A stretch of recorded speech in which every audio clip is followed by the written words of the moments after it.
Hi, I'm Dave. And I'm Dan. And we teach MSLE 3890, System Strategy and Problem Solving. Today we want to tell you a little bit about why we do a simulation in this course. Simulations are really unique opportunities to learn, and we have a couple of learning objectives that we think the simulation is perfect for. One is application of the material. This is really an application course. We're trying to get you to apply the things that you learn, the things that you've learned throughout your business education. And the simulation gives you a chance to practice and use those things that you've learned and apply them. Second, we want you to really critically evaluate ideas that you have, decisions that you make, and critically evaluate your environment so that you have a better understanding of what's happening in the business world. Simulations are not perfect models, but they're real world, and they're very engaging. They can be very engaging for you. They're very experiential. You got to spend the time. You have to have hands-on. You got to go through a lot of data and make good decisions out of it. And it integrates all the disciplines. Each decision round that you have 10 pages of decisions to make, dealing with human resources, with production, with marketing, with pricing, with finance. And it truly encapsulates those disciplines that you've learned here in the Huntsman School.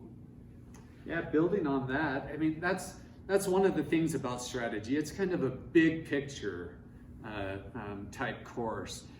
You don't get into the minutia of every little piece of the business, but you have to be able to see the whole big picture and use that big picture view to make good decisions to compete in an industry. Another thing about this simulation is you will be competing against other companies. So it gives you a chance to, in a simulated market, compete and try to understand the competition and make decisions based on what the competition is doing and what you can do to differentiate from the competition.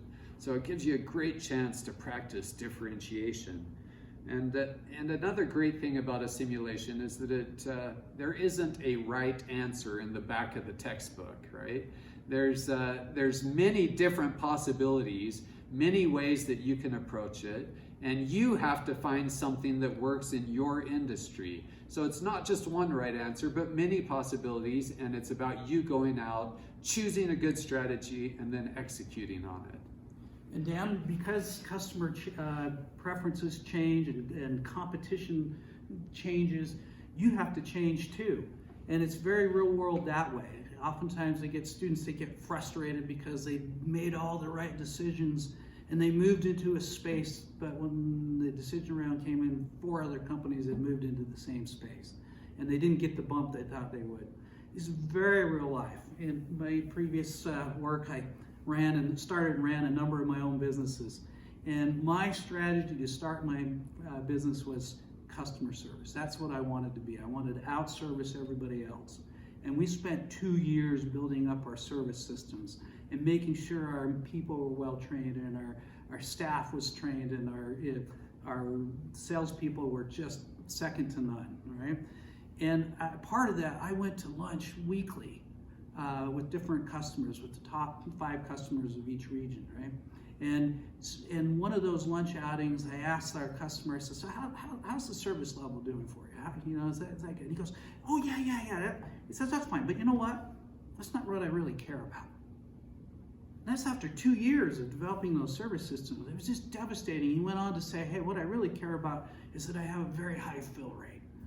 And we had to go back and we had to retool, we had to buy new systems, we had to put tails on units in our salespeople's hands when they went out in the field so they could look at our inventory at any time.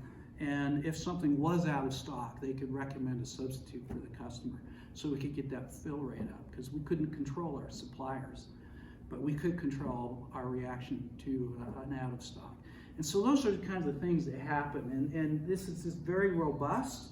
It's very fun. You do have to spend the time. We'll talk about that in a later video, but we hope you like it.